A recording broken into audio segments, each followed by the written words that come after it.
Hey, this is Strick72. I'm back, and I wanted to share with you something that happened in my area about a block away from me about a month and a half ago. Now, most of us would have thought about what we would do if we were home during a home invasion.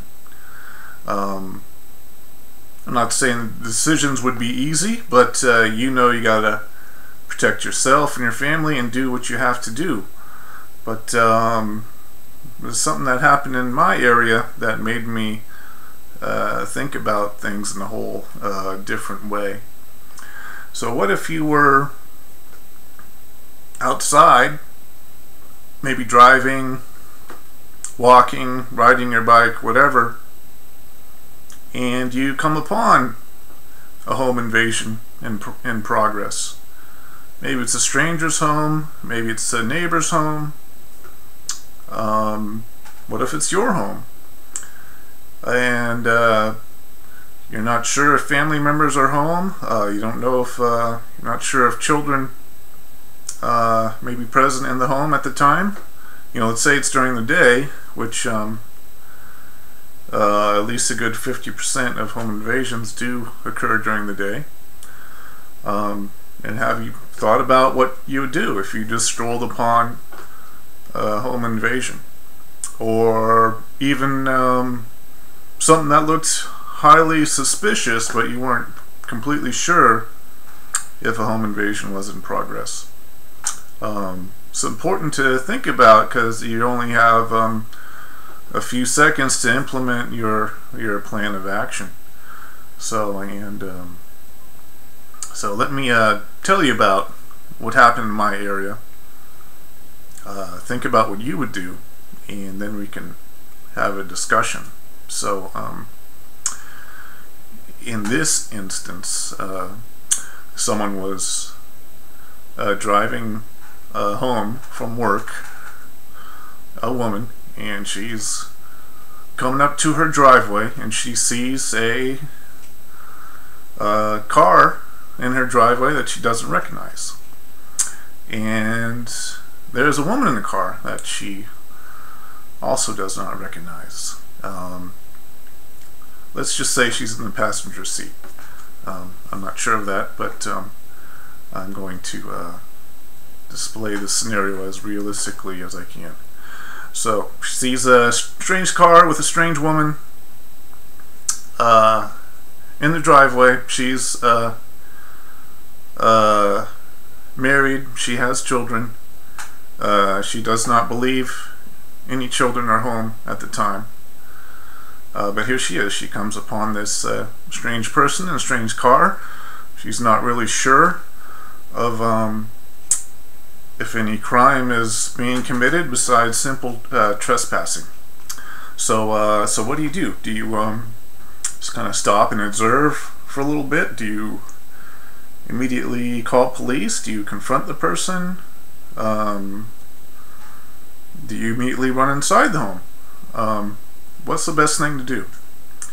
So why don't you give yourself a few seconds to think about it, pause the video, and think about what you would do. So now that you have time to think about it, I'll tell you what happened. So this lady decided to get out of her car and confront the person. I'm not sure what she said to the person, but as she was confronting the person, a male with a gun accosted her from behind. She tried to escape and run away. She got to her car, grabbed her cell phone to call the police. The suspect removed the cell phone from her hands and fired a shot, missing the woman but hitting the car. So she then fled away in the car, Thankfully, no one was hurt. So here we have a situation where the suspects are confronted. They're already out in the open.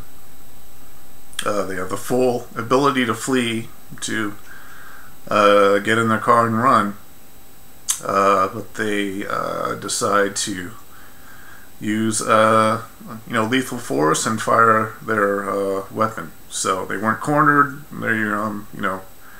They were free to escape. So there kind of goes any notion that criminals would only use a gun, when they have to, or when they're cornered or anything. So that definitely makes you think about things in a different way. And I think obviously the lady made some mistakes that she did not, that maybe she shouldn't have confronted the person, or she probably should have called 911 from safety, from a position of safety, before confronting the person. But yeah, it's hard to know what to do in that situation. And what if it was in your neighbor's home, and it was 3 o'clock in the afternoon, and you're not sure if your neighbor's children were home or not. So yeah, and you only have a few seconds to implement your plan. So this kind of made me think about things in a whole different way. So yeah, give me an idea of what you would do in these situations, and yeah, please put it in the comments below. It's definitely not an easy decision. I would probably in this particular situation, I would probably kind of sit back from a distance and observe, maybe, especially if I know that no family members were in the home. But and then if there are family members in the home, what do you do? Obviously, it's a lot more sense of urgency, and you have to think about the time of the police response and so forth. So yeah, please have this discussion open, and let me know what you think about this. So I'm very interested in to hear you guys' thoughts. So again, it's Turk72 out. Thanks.